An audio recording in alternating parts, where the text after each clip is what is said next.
जिनसे आप इस्तिफादा हासिल कर सकते हैं, और उन बातों का ताल्लुक आपकी सेहत के साथ होता है बराह रास्त। और आज के प्रोग्राम में हमारी खुशकिस्मती है, खुशबख्ती है आरएनए की, और मेरी ज़ाती तौर पे मैं पहले शुक्रिया अदा करूंगा कौसर सलाम साहब का, जो कि आरएनए चलाते हैं, कि जिन्होंने मुझे आज ये एजाज़ बख्शा कि आज के प्रोग्राम में मैं मेज़बानी के फ़राइज़ अंजाम दूं। क्योंकि आज के प्रोग्राम में जिन मेहमान शख्सियत को हमने दावत दी है, उनसे बात करने के लिए लोग तरसते हैं, उनको देखने के लिए लोग तरसते हैं, उनसे बहुत प्यार है। एज द डॉक्टर वो किसी तारुफ के मोहताज नहीं है, एज अ ह्यूमन वो एक ग्रेट ह्यूमन है, और उनसे हमने बहुत सीखा है, उनके बारे में हमने बहुत पढ़ा है। और जब पेशेंट्स को देखते हैं, और पेशेंट जब उनका चेहरा देखते हैं, तो आधे से ज्यादा तो वो इसी से ठीक हो जाते हैं। और बहुत बड़े संभाल के, जो हम कह सकते हैं कि उनके नुस्खे, उनके प्रेस्क्रिप्शन जो हैं, कभी कभी उनको लैमिनेट करके रखा जाता है तावीज़ की सूरत में। और बहुत अकीदत है पेशेंट्स को इस नाम से और इनके काम से। आज हमारी खुशबख्ती, खुश नसीबी कि आज के हमारे प्रोग्राम में आरएनए हेल्थ लाउंज में हमारे साथ जुड़ चुके हैं जम्मू से सरकर्दा न्यूरोलॉजिस्ट डॉक्टर सुशील राजदान साहब। आदाब आदाब आदाब आदाब आदाब डॉक्टर जनाब, साहब। डॉक्टर साहब आदाब। Nice to see you. बहुत अच्छा लगा आपसे। मैं अभी आपका सुन रहा था। Thank you for the kind words. अब मेरी खुद की तबीयत कुछ ठीक नहीं थी डॉक्टर साहब, लेकिन गालिब का एक शेर है ना, कि उनके आने से जो आ जाती है मुंह पे रौनक, वो समझते हैं कि बीमार का हाल अच्छा है। तो आपके आने से, आपके प्रोग्राम में हमारे साथ बिल्कुल शरीक हैं आज प्रोग्राम में, तो हमारी हालत बिल्कुल सुधर गई है। हमें एक नई एनर्जी आ गई है, और बड़ी खुशी है मुझे ज़ाती तौर पे, और आरएनए को बाइस इफ्तिखार है, बाइस फख्र है कि आज आज हमारे प्रोग्राम में आप बनफ्स नफीस मौजूद हैं। और आज के प्रोग्राम में हम कोशिश करेंगे कि उस मौजू पे मुदल्लल और मुफस्सल बात हो, जिसका इंतखाब हमारे नाजरीन ने भी किया है, जिसका इंतखाब हमने किया है नाजरीन की फरमाइश पे, कि आप बताएं कि जो एल्डरली लोग होते हैं, जो ओल्ड एज लोग होते हैं, उनकी इश्यूज क्या है, उनकी कॉमन प्रॉब्लम्स क्या है, और सोसाइटी का और घर वालों का क्या रोल होना चाहिए उन सब मामलात में। तो सबसे पहले आपसे यही जानना चाहेंगे डॉक्टर सुशील राजदान साहब के, जो ओल्ड एज हम लफ्ज इस्तेमाल करते हैं, एक कश्मीरी नगमा है रजब हामिद साहब का, वो उस नगमे में आदम नामा है, वो आदम नामे में वो 40 साल के बंदे को, वो बहुत पहले लिखी हुई एक गाना है, सुचवाना तहमद के साथ जी पाता चुगसा इंसान या सचपत गुजर। लेकिन अभी जो लाइफस्टाइल हमारा चेंज हो गया, हमारी जो ओवरऑल जो सेहत की पोजीशन चेंज हो गई, अभी हम ओल्ड एज किसको कह सकते हैं हम अभी इस वक्त? देखिए, ओल्ड एज ये बड़ा रिलेटिव टर्म है। आप बहुत जी जी। से एल्डरली पीपल को एक्टिव देखेंगे, काम करते हैं, अपने लिए भी काम करते हैं, सोसाइटी के लिए भी काम करते हैं, लोगों के लिए काम करते हैं, till 80s, till even 90s तक काम करते हैं। ये एक रिलेटिव है। आई थिंक ये एक एटीट्यूड भी है। और डेफिनेटली बायोलॉजिकल चेंजेस आते हैं विद एज। वो तो पहले से ही शुरू होते हैं। 20 साल के बाद भी, 30 साल के बाद भी, 40 साल के बाद भी एज रिलेटेड चेंजेस आती हैं। जॉइंट्स में चेंज आती है, फेस में चेंज आती है, हेयर में चेंज आती है, इवन थॉट्स में, मेमोरी में थम चेंजेस आ गए। बट अगर आप हेल्दी हैं physically and mentally, you can be as good at any age. वैसे देखा गया कि after late 70s, late 80s frailty आ सकती है। Frailty is real old age. Frailty में होता है, कमजोरी आती है, स्ट्रेंथ कम होती है, ब्लड प्रेशर लो होता है, जनरल एपैथी होती है। यूजुअली ये 80, 85, 90s में फ्रेलिटी है। That is real old age when you need help of your near and dear ones. ये हेल्दी ओल्ड एज में फिर फ्रेलिटी आती है लेटर ऑन। bones आपका get एक weak. वसी तजुर्बा है डॉक्टर राजान साहब, चूंकि आप मेडिसिन के साथ, न्यूरोलॉजी के साथ काफी सालों से वाबस्ता हैं। हमारे उस्ताद मोहतरम डॉक्टर रफीक मसूदी साहब भी प्रोग्राम देख रहे हैं, जो रेडियो टीवी के हेड भी थे।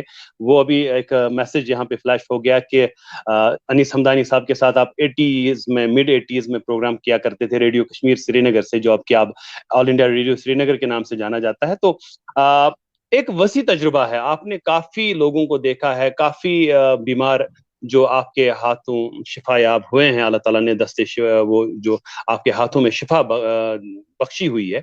तो एक अगर एक एक करके हम इस बात पे आ जाएं कि एक सबसे कॉमन ओल्ड एज प्रॉब्लम क्या है, एक अगर हम कहें, जिससे हम स्टार्ट करके हम धीरे धीरे उन बतदरीज उन पे भी आ जाएंगे जो लेस कॉमन है, लेकिन मोस्ट कॉमन जो आपकी एक्सपीरियंस में, क्लिनिकल हिस्ट्री में जो आपने देखा हुआ है अपने पूरे करियर। मोस्ट हम बीमारियों का नाम नहीं लिखेंगे, बट एक चीज आती है, loneliness and insecurity. Loneliness and insecurity, देखिए एज हम एज करते हैं, एज वी एज यूजुअली काम नहीं करते हैं, रिटायर्ड होते हैं या बिजनेस कम करते हैं, या all over work comes down, मगर सोच विचार तो वैसा ही होता है। In fact may be your spouse बीमार हो, या शी और he may not be living, loneliness बढ़ती है, बच्चे दूर हो जाते हैं बिकॉज ऑफ वर्क और अदर रीजंस, और you feel a lot of loneliness. Loneliness is the most important, तन्हाई। I wouldn't say effect in old age. You are not so active, आप खुद उतना ट्रैवल नहीं कर सकते हैं जितना कर, physically you are not so strong, और काफी मेडिकल न्यूरोलॉजिकल डिजीजेस एक्यूमुलेट होती हैं as you age, lot of them get, in fact मैं को हर 10 साल में एक दो डिजीजेस एडअप होती है, डायबिटीज हो, हाइपरटेंशन हो, थायराइड डिजीज हो, किडनी डिजीज हो, मेमोरी डिस्टर्बेंसेस हो, जॉइंट डिजीज हो, स्टिफनेस हो, जनरल वीकनेस आती है, so many things get added up, उस पर लोनलीनेस आती है। देखो lot of things get accumulated in old age, from social point of view and from medical point of view, और उनका केयर करना is very important, very huge, is a huge job. ये young man की disorder नहीं है, disease है, which is very easy, which is very straight forward, multiple problems होती है इस एज में। हाँ, तो डॉक्टर साहब, जो ये आपने फरमाया अभी तन्हाई, तो इस तन्हाई को दूर करने में पहले हम इसी चीज को हम एड्रेस करेंगे कि तन्हाई को दूर करने के लिए पहले इमीडिएट जो फैमिली है उनका क्या रोल है, और ओवरऑल सोसाइटी में हमारे यहाँ कल्चर नहीं है उतना ज्यादा डेवलप के जो ओल्ड एज पेशे लोग हैं वो फिर बाहर निकल के जो ओल्ड एज ग्रुप बनाते हैं, तो एक दूसरे के साथ बातें करना, एक दूसरे के साथ वो गम बांटने का हम कह सकते हैं, या खुशी के वो जो लम्हात होते हैं उनको साझा करना, तो ये कल्चर अभी हमारे यहाँ उतना डेवलप नहीं हुआ। लेकिन गिवन कंडीशंस में आप क्या समझते हैं कि सोसाइटी का और फैमिली का क्या रोल बनेगा इस तन्हाई को दूर करने में? क्योंकि अभी जो मसला है कि वर्किंग है, घर में बेटा है वर्किंग है, बहू है वर्किंग है, बच्चे हैं उनके वो स्कूल जाते हैं, तो घर में ऑब्वियस सी बात है कि तन्हाई तो और भी ज्यादा बढ़ेगी और भी ज्यादा डसेगी। तो how can we overcome, and as a society हमारा क्या रोल बनता है, एज अ फैमिली हमारा क्या रोल बनता है? हाँ, आपको वेरी इंपॉर्टेंट, हम इसको 3 हिस्सों में बांटेंगे। Sure sir. जो एल्डरली पर्सन है उसको खुद क्या करना है, if he is alert, if he is in senses, if he is okay, कितनी भी एज हो, वो काम में मसरूफ रहना चाहिए। काम doesn't mean going to office and earning and getting pay, ही वो कुछ ना कुछ करे, पॉजिटिव्स करे, start from walking lot during the day, taking proper meals and reading, studying, helping, talking to his friend, he should on his own भी वो काफी करना चाहिए, provided he is in proper health, क्योंकि majority of elderly person are good health, वो उसके करके भी एक ही जगह बैठते हैं, दे शुड नॉट हैंग बूट्स, वो बड़ा जरूरी है। कुछ ना कुछ करना है, जो उनको पेंटिंग हो, म्यूजिक हो, एनीथिंग, न्यूज़पेपर पढ़ना, मैगजीन्स पढ़ना, एनी बुक, वो उम्र भर ना भी पढ़े हों, ओल्ड एज में मजा आएगा उनको पढ़ने। It's a wonderful friend, books are wonderful friend, और मजा आएगा, they will enjoy, I am sure they will like it. ये तो बड़ा जरूरी है, to be busy as far as possible. और number two is the family has to encourage him to work। आमतौर पर देखा ओके। गया है कि बच्चे लोग कहते हैं, एल्डरली पीपल और पेरेंट्स को, आप क्यों काम करते हो, आप बैठो घर पर, आप क्यों ऑफिस जाते हो, आप क्यों शॉप पर आते हो, आप क्यों बिजनेस करते हो। They may have their own reason for that, they sometimes feel करते हैं कि चलो इनकी एज हुई, maybe rest is not the that की। is out, maybe that is out of care, but out of है, या medical, मैं आउट ऑफ केयर ही करते हैं, कहते हैं अब इनको क्या जरूरी है, इनको ज्यादा जरूरी है काम करना, otherwise they will get sick. Youngsters should encourage their elderly parents, elderly uncles, to continue work। वो बराबर काम में मसरूफ रहे, ट्रैवलिंग में हम्म। मसरूफ रहे, टू स्टडीइंग में। लेजर ट्रैवल्स करें, ट्रैवलॉग बनाए उनके लिए, वो ट्रैवल करें, एवरी 2-3 महीने करें। This could be spiritual travel, travel to their relations, और travel to good spots in the world. They should be travelling, that's very important, उससे काफी हेल्थ अच्छा रहेगा उनको, and family has to encourage them. और unwell हो तो लाजमी बात है, लुक आफ्टर करना जरूरी है, and near and dear relations have ये ये तो ड्यूटी ही नहीं, यही तो असली काम है। ह्यूमन एवोल्यूशन का काम है कि जब एल्डरली पीपल हो, हमारे बाबा लोग, हमारे अम्मा लोग, उनकी देखभाल करना ही तो मीनिंग ऑफ लाइफ है, और कोई काम हम्म। ही नहीं, बाकी काम बाद में आते हैं उनके। हाउ कैन, मतलब एल्डरली पर्सन को स्ट्रोक हो घर में, बच्चे कैसे फियर, उनका तो मन ही नहीं लगेगा जब तक उनको खिलाएंगे, साफ करेंगे, वॉशरूम लेंगे, कपड़े चेंज करेंगे, दे हैव टू डू। और कौन करेगा ये? Nurses can not do it, medical help can not do it, ये अपनों को ही करना है। और हम्म। इवन अगर अस्पताल भी लें, वहां भी हमें ही करना है। हम कैसे कंप्लेंट करके अस्पताल में नर्स ने नहीं किया, नर्सिंग अटेंडेंट नहीं किया, ये तो हमें ही करना है। वो कैसे करेंगे ये काम तो अपने को ही करना है। This has to be done by your own people, और फिर डेफिनेटली सर। बाकी लोग भी करेंगे। हमें, मैं बड़ा अजीब करता हूँ जब हम हॉस्पिटल में एडमिट करते हैं एल्डरली पेशेंट को, उनके रिलेशन आते जी, वहां शीट चेंज नहीं हुआ, वहां यूरिन, अरे ये तो हमें अपना खुद करना है, we have to do it ourselves. ये दे थिंक पेमेंट की तो सारा होना चाहिए, it's not that way. Cleaning an elderly person, उनकी टट्टी साफ करना, उनका पेशाब साफ करना, उनको खिलाना, ये अपनों के बगैर कोई नहीं करेगा। कोई नहीं कर ये सकता, और तो ब्यूटीफुली सोसाइटी, कोई नहीं करेगा। सोसाइटली चेंज होना चाहिए कि हमारा एल्डरली पेशेंट हमारा पेशेंट है, हेल्प डॉक्टर से लेंगे, नर्स से लेंगे, पैरामेडिकल से लेंगे, वो लेंगे, पर काम तो हमें करना है। और ये कहना कि अस्पताल में बड़ी अजीब बात है, एल्डरली पेशेंट को अटेंडेंट को अंदर नहीं आने दिया, अटेंडेंट के बगैर कौन काम करेगा उसका? I have never understood whole life कि हम अटेंडेंटों को ही बैन करते हैं अस्पताल में, स्पेशली जब एल्डरली पेशेंट। हम्म। ऐसे करो पान सॉरी, ऐसे कुछ नोबडी विल डू इट। उसको कभी मालिश करनी होती है, फर्श देना होता है, बिस्किट खिलाना होता है, मुंह चेहरा दिखाना होता है, हाथ पकड़ना होता है, ये अपने बगैर कौन करेगा?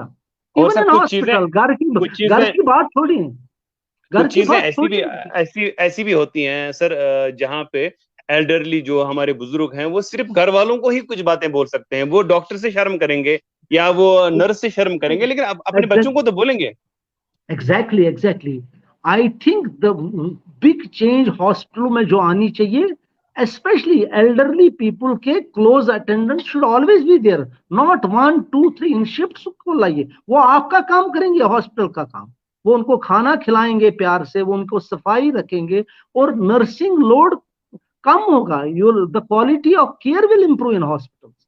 मैं कभी ये नहीं समझा 50 साल में हम अटेंडेंटों को ही बाहर निकाल, जो they are our best friends for patient care, उन्हीं को हम निकालते हैं, उनसे झगड़ा करते हैं, अंदर क्यों आए, सिक्योरिटी निकालती है वो हर एक अस्पताल में आप जाइए, किसी भी कॉर्पोरेट हॉस्पिटल में, वहां तो जैसे कर्फ्यू लगा है।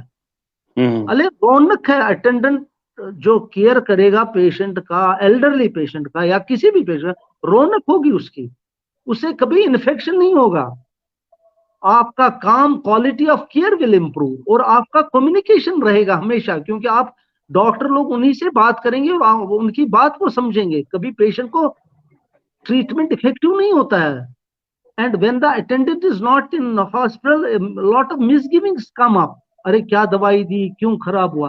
When attendants are there all the time, communication बड़ी स्मूथ होती है, एंड प्रॉब्लम, रिस्पॉन्सिबिलिटी भी शेयर होती है, डेफिनेटली सर। एग्जैक्टली एग्जैक्टली मेरे कहने का मतलब है, even in ICUs you should allow close attendants.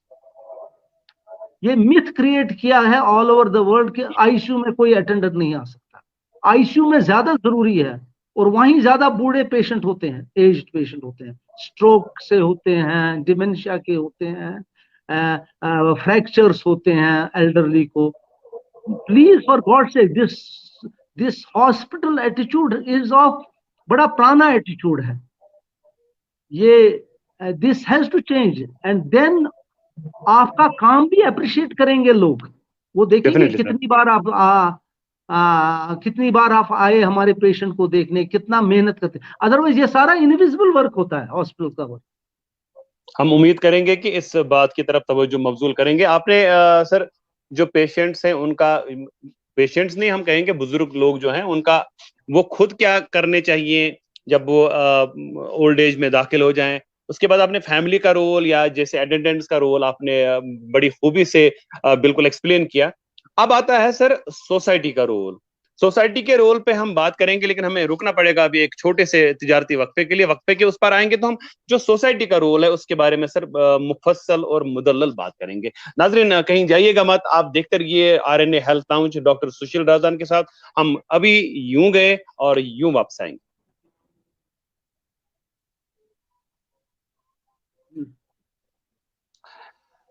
Ji doctor साहब, आपका इस्तकबाल है दोबारा प्रोग्राम में। हम बात कर रहे थे हम प्रोग्राम में बात कर रहे थे रोल ऑफ सोसाइटी।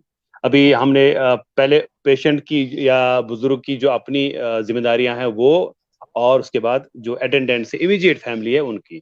अब ओवरऑल जो सोसाइटी है, how can the society help to overcome these issues, और जब इशू होते भी हैं इनको कम करने के लिए, मिटिगेट करने के लिए ऐसे इश्यूज को ओवरऑल सोसाइटी में आप क्या देखते हैं कि what we lack actually and what should be in place so that these problems don't occur, पहली बात। और दूसरी चीज, अगर ये हैं तो ये थोड़ा सा सोसाइटी में रह के संभल जाए। देखिए, अगर आप देखेंगे, पहले, बहुत पहले की बात है, घर का एल्डरली पर्सन जो होता था, पर्सन, अगर अम्मा थे या बाबा थे, वो सबसे ऊंची तह पर थे। They were literally gods of the family. Joint फैमिलियां होती थी, बहुत बंदे होते थे, एक पिरामिड जैसा होता था। ग्रैंडफादर, ग्रैंड मदर या uncle, aunt, they were the most wise people of the सबसे उन्हीं में विजडम होती। अब nuclear families all over the world I हैं, मेट्रोज में ज्यादा हुआ है। लकीली कश्मीर में अभी भी जॉइंट फैमिली का सिस्टम है, काफी अभी भी है, मैं देखता हूं। तो the society has to give back the इज्जत and self esteem to elderly people. They are the pillars of our homes. उनके से ही रौनक है घर में, और उनकी एक्सेंट्रिसिटी जो एल्डरली में आती है, मेमोरी डिस्टर्बेंसेस, गुस्से का स्वभाव या पेशाब कभी रात को चलना, it should not be look down upon. हमें ये एक बायोलॉजिकल डिस्टर्बेंस होती है इस एज में, जिसका केयर करना हमारा फर्ज है। और ये बच्चों को पढ़ाना है पहले से और प्रैक्टिकल ट्रेनिंग देनी, स्कूलों में, कॉलेजों में, घरों में, सेमिनार्स में, that care of elderly is the most important thing for a society and a country और for the whole planet. And ये मैसेज हर एक बच्चे को जानी चाहिए। This is so important and this should be a very honourable work. जो भी बच्चा, जो भी यंगस्टर ये काम करे, बड़ा ऑनर होना चाहिए इसमें। अनफॉर्चुनेटली वेस्टर्न कंट्रीज का हम नकल कर रहे हैं इंडिया में भी। वहां because almost all elderly people alone हैं, बड़ी प्रॉब्लम्स होती हैं when they get old, fail, जैसे मैंने कहा, या इल। जी, वो कहाँ रहेंगे, उनके बच्चे साथ नहीं होते हैं। वहां ओल्ड एज होम्स में वहां क्रिएट किया है, which is so unfortunate I can say. और हमारे यहाँ तो अपने ही घरों में होते हैं, though this old age home culture started coming up in mega cities and tier 2 cities. This is the worst thing we can do to an elderly person. मेहरबानी करके उसको अपने ही घर में रखो। अगर वो अकेला है, बच्चे दूर हैं, सारे अरेंजमेंट्स उनके घर में ही करिए। At least he will recognise his own bedroom, he will recognise his own washroom, he will recognise his own garden. उसको उससे काफी दिल में फर्क तसल्ली होगा। होगी, कंफर्ट होगा। उनको अपने घर से नहीं निकालिए। एक फैशन सा हुआ है नॉर्थ अमेरिका, यूरोप में, पहले ओल्ड एज होम में लो, फिर हॉस्पाइस में रखो, फिर डेथ होती है। This should not happen to our elderly. They should live with young people. They should not always remain with elderly people. किसी एल्डरली पर्सन को हमेशा अच्छा नहीं लगेगा कि अपनी एज हो। ही विल लव, ही और she will love to be with youngsters. क्यों नहीं रहेंगे वो यंगस्टर्स के साथ? क्यों नहीं अपनों के साथ रहेंगे? उनका तो ये, it is there right. We should definitely not sir. push them to old age homes and these homes which are coming up fast in every city. हर एक जगह होते हैं, और even Jammu has these things. It's very sad कि हम अपनी responsibility को दूर करना दूसरे चाहते क्या? हैं, कहा करने चाहिए। This is not the right thing. हर एक एल्डरली का मेरे को पता है अपना घर है, वो अपने घर में ही रहे, वहीं फैसिलिटीज करिए, वहीं उनका केयर गिवर लाइए, जो नर्स आएगी, इंजेक्शन देना है, ट्रीटमेंट करना है, सैर करानी है, फिजियो, वो अपने ही घर में कर सकता है, even if children are away.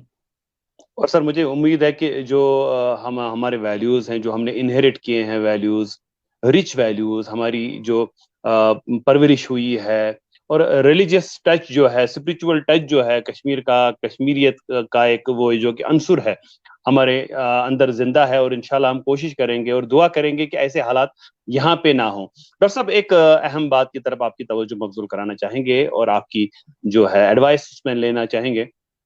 वो ये है कि जब एल्डरली हो जाते हैं तो शायद जो न्यूरॉन्स वगैरह हैं, जो हमारे यादाश्त की जो कुव्वत है, वो हल्की हल्की कम हो जाती है और डिमेंशिया के शिकार हो जाते हैं।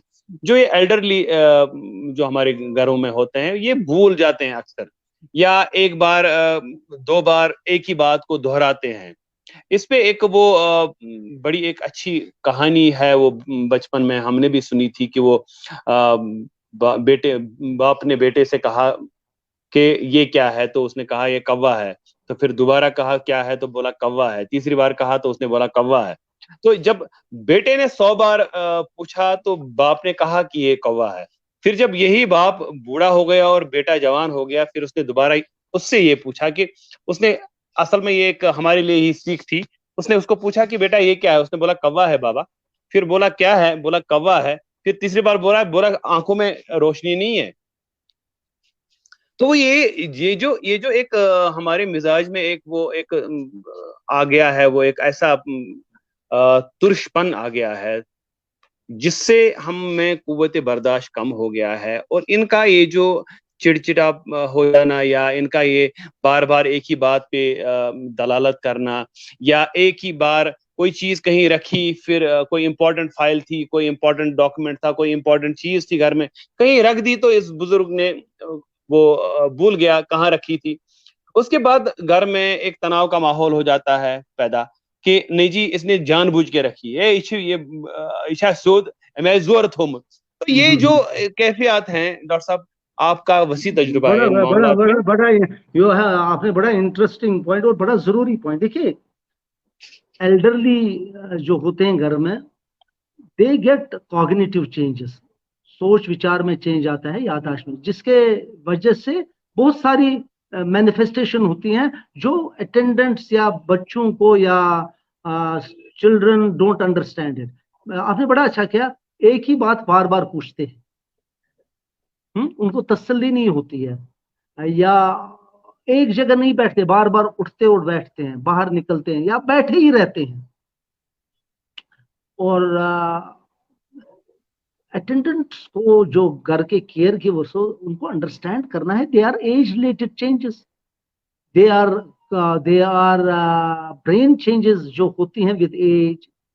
उनमें मेमोरी डिस्टर्ब होती है, बिग पिक्चर वो एनालाइज नहीं कर सकते हैं, उनको तसल्ली नहीं होती है एक बार पूछने से, या वो भूल जाते हैं इसलिए बार बार पूछते हैं।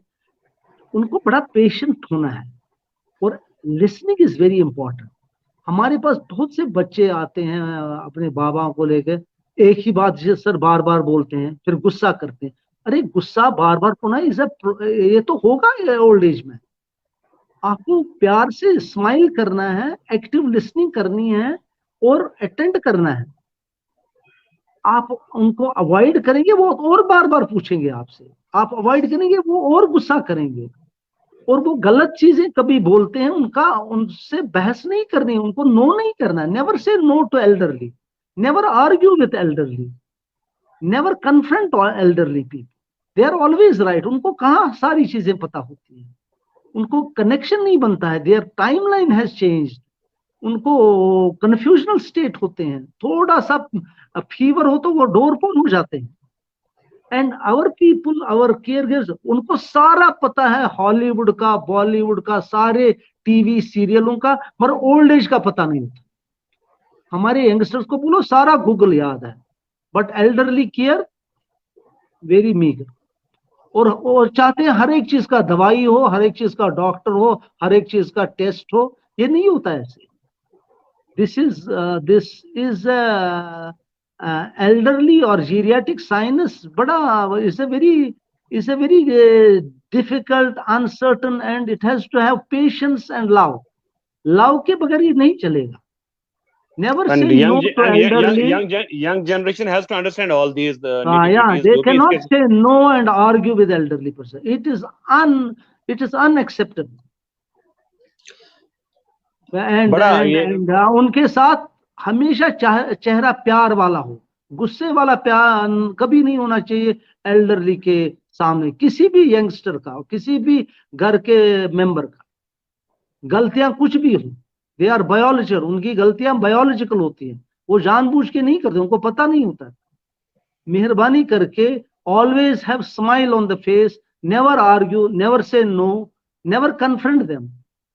उनको पता होता है, एक चीज तो लास्ट तक पता होता है एल्डरली पर्सन को, मेरे से प्यार से बात हो रही है या गुस्से से प्यार, वो फॉरगेट नहीं। बेशक वो शाम महसूस को वो करते हैं, भूल उस चीज जाए, को महसूस करते महसूस करते हैं। हैं। हाँ बिल्कुल बिल्कुल बिल्कुल बिल्कुल। Patience, active listening and smile, and ये सबसे बड़ा काम होता है किसी आदमी का, ऑल ओवर द वर्ल्ड। इसमें कोई और ये रिप्लेस नहीं कर सकते हैं कि हम दूसरे को लाके वही करेंगे। This doctor cannot be replaced. साहब, This has to be done by you, me. This has to be done by me. This has to be done by you. This cannot be outsourced.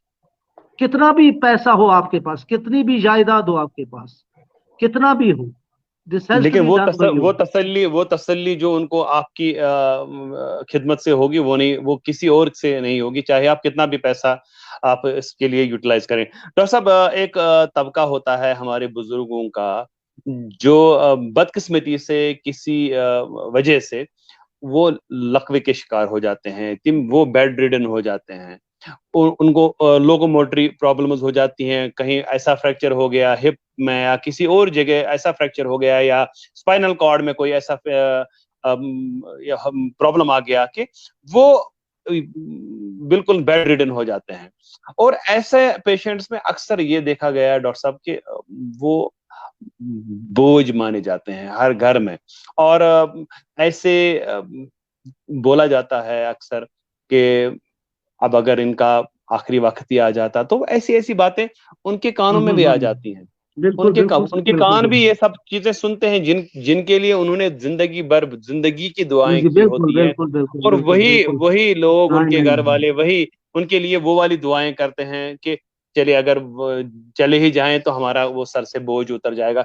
ऐसे patients का care किस तरह से किया जाए, कितना अहम है। और उन ऐसे वालिदैन की हमारा मजहबी तालीमात में भी हमारा बहुत जोर दिया गया है इन चीजों पे कि that you can not neglect them ना ना, व्हाट बिल्कुल वो तो आप व्हाटसोएवर। ना, प्रैक्टिकल प्रॉब्लम होती है। देखिए, एल्डरली पीपल को स्ट्रोक हो सकता है, जैसे आपने कहा, तो बेड रिडन हो जाएंगे।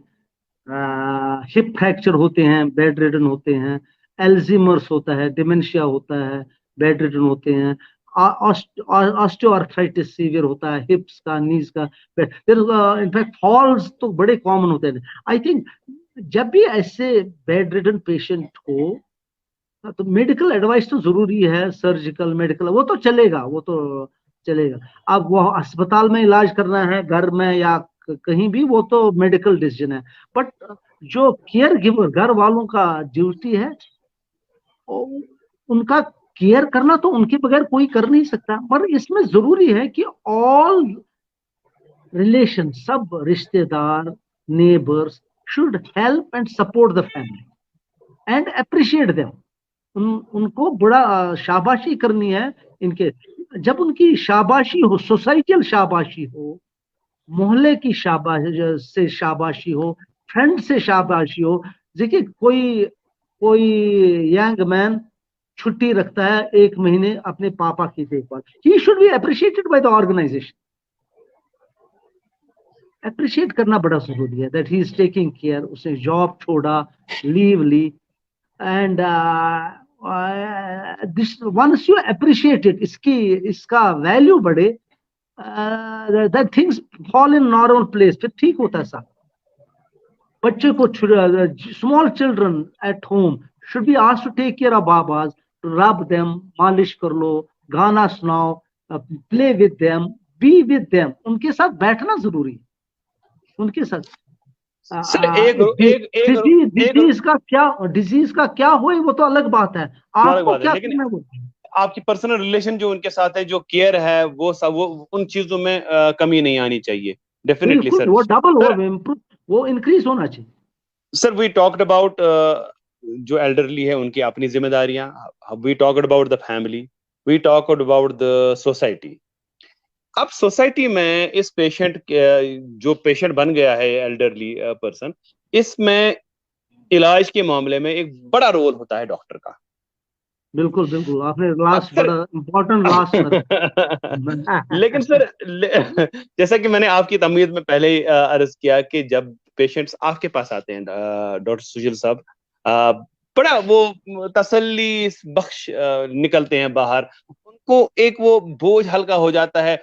डिजीज ठीक होने में भले ही वक्त लगे, लेकिन उनका वो जो गम की वो कैफियत होती है, वो परेशानी होती है, वो बिल्कुल कम हो जाती है। तो डॉक्टर्स का जो रोल है इस एल्डरली पेशेंट्स की ट्रीटमेंट में, उनको समझाने में, उनको काउंसल करने में, बिकॉज सोसाइटी और इमीडिएट फैमिली तो वैसे ही एक्ट करेगी जैसा आपने 2-3 बार फरमाया कि उनको एजुकेट करना है, ठीक है। लेकिन डॉक्टर्स का जो अपना रोल है और उनकी जो अपनी रिलेशन होनी चाहिए ऐसे पेशेंट्स के साथ, आइडियल रिलेशन, उसके बारे में आप थोड़ा सा बताएं, ताकि जो आप डॉक्टर्स के भी डॉक्टर हैं, जो आपका प्रोग्राम देख रहे हैं, जो आपको फॉलो कर रहे हैं, जो आपको आपकी नसीहतों पे अमल करते हैं, वो सिर्फ तीमारदार और ये पेशेंट ही नहीं है, डॉक्टर्स भी हैं।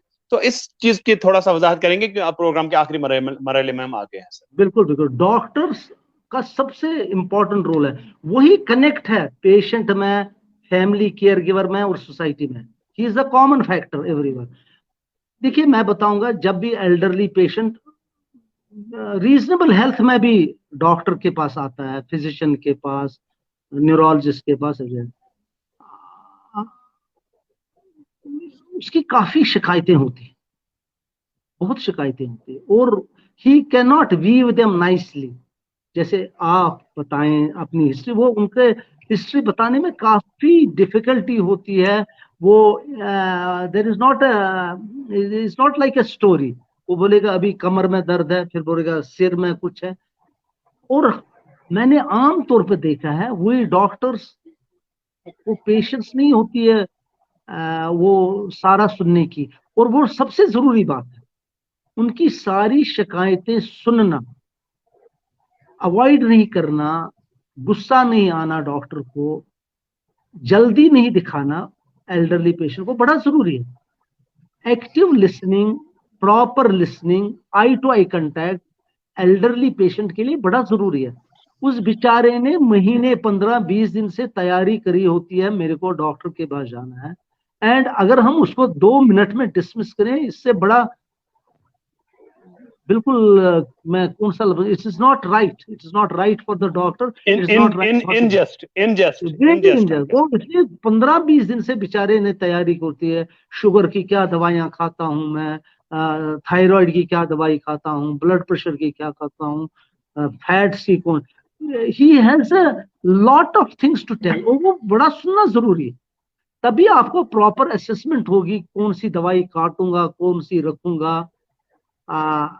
एंड मेहरबानी करके हर एक डॉक्टर एनफ टाइम दे एल्डर पर्सन, और once you give enough time things will become very simple. वो फिर बार बार आपको तंग नहीं करेगा, बार बार नहीं आएगा। And he has to be listened properly and examined properly. और ये टाइम कंज्यूमिंग है, आई नो डॉक्टरों के पास टाइम भी कभी कभी कम होता है, बहुत बार कम होता है, फिर इनको अलग से लाइएगा। एल्डरली पेशेंट जिसका आपको लगता है मैंने enough time, please call him again, please call him again and go through his records, go through his, इनका geriatric medicine is not like adult medicine or pediatric medicine. It is very different. It has multiple layers, multiple comorbidities होते हैं, बहुत सी तकलीफें होती हैं। ठीक है, आप हर एक तकलीफ का इलाज नहीं कर सकते, मगर कम से कम उससे आपका नजरिया चेंज होगा। इसको इस वक्त क्या प्रॉब्लम है, कौन सी दवाई सेफ है। Use of drugs in elderly is also very difficult. हम ऐसे नहीं यूज कर सकते जैसे बच्चों में या यंग में करते हैं, बड़े साइड इफेक्ट्स होते हैं। हमने देखा है maximum problems in elderly are due to falls and drug side effects. अपनी तकलीफें छोड़िए, यही 2 चीजें हैं, उनको या तो फॉल होता है या दवाइयों का साइड इफेक्ट होता है। अगर ये 2 चीजें हम प्रिवेंट करें, the health of elderly will improve a lot. और डॉक्टर का रोल मैक्सिमम है। क्या होता है देखा गया है, आप मैं एक एग्जांपल दूंगा, specially in a hospital. Elderly patient को कुछ हुआ, सपोज बुखार हुआ, एडमिट हुआ, अब उसकी बहुत सी तकलीफें होती हैं, स्पेशली बड़े बड़े अस्पतालों में। Refer to endocrinology, refer to neurology, refer to psychiatry, refer to गैर, कोऑर्डिनेशन नहीं होती है, बड़ा दुखी होता है एल्डरली पेशेंट, और यूजुअली आउटकम राइट नहीं होता है। बिलीव मी, वो नेग्लेक्टेड फील करता है, होता है। हर एक डॉक्टर अपना अपना लिखता है और भाग जाता है। Nobody is there has to be one physician for a LT. Other doctors help him, but he has to be taken by one physician all the time. डॉक्टरों का रोल इन जीरियाटिक्स और in elderly medicine is huge.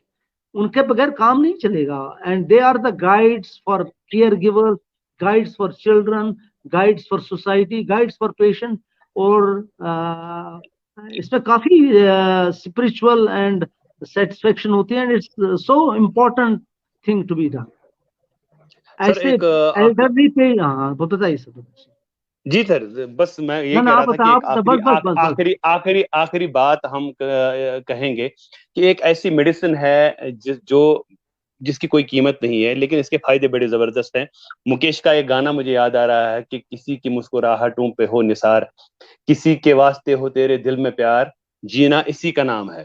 तो ये मुस्कुराहट जो है sir, doctor की मुस्कुराहट, घर में बच्चों की मुस्कुराहट, सोसाइटी में फ्रेंड्स की मुस्कुराहट, नेबर्स की मुस्कुराहट, how important is this muskurahat and how will it affect the overall health of the elderly person and the whole society as a whole? देखिए, अगर जब आप पेशेंट आपके पास आए, आप स्माइल या फेस अच्छा ना रखें, you will never connect with the patient. He will not tell you everything. He will not like you, I tell. वो अपना अब क्या करे, फ्रैक्चर हो, पेट दर्द हो, दवाई तो लेनी है उसको कहीं से, but he will not like you unless you connect. और कनेक्ट के लिए इतना कशर बूथ मुसुट शुत हो असल eye contact, smile, little smile, it doesn't cost much. इसके बगैर कनेक्ट नहीं होगा. And unless you connect with the patient you can never make a diagnosis.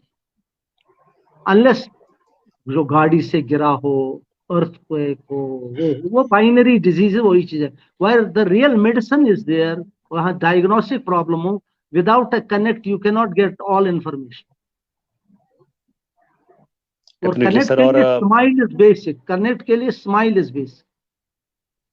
और सर, जो आज का ये बदलता हुआ ये जो मटेरियलिस्टिक वर्ल्ड है, इसमें सारे लोग शिकार हो गए हैं और काफी हद तक डॉक्टर्स भी अपने फराइज से थोड़ा सा मुनहरिफ हुए हैं. जहां पे वो देखते हैं कि एक एल्डरली पेशेंट को अगर 10 मिनट देने हैं तो उस बीच में वो 3 जवानों को, 3 यंग पेशेंट्स को देख सकते हैं. और उस जो बागम बाग है उसमें ये एल्डरली पेशेंट जो है नेग्लेक्ट हो जाता है. हम कोशिश करेंगे, दुआ करेंगे और उम्मीद करेंगे कि जो ओवरऑल हमारी सोसाइटी है, जिसका फर्द ये डॉक्टर्स भी हैं, उन बुजुर्गों के बच्चे भी हैं, उनके बच्चों के बच्चे भी हैं, सोसाइटी है, दोस्त हैं, हर कोई इस चीज को समझे कि आज ये बुजुर्ग हैं तो कल हम अगर जिंदा रहे तो कल हम भी इस एज पे पहुंचेंगे.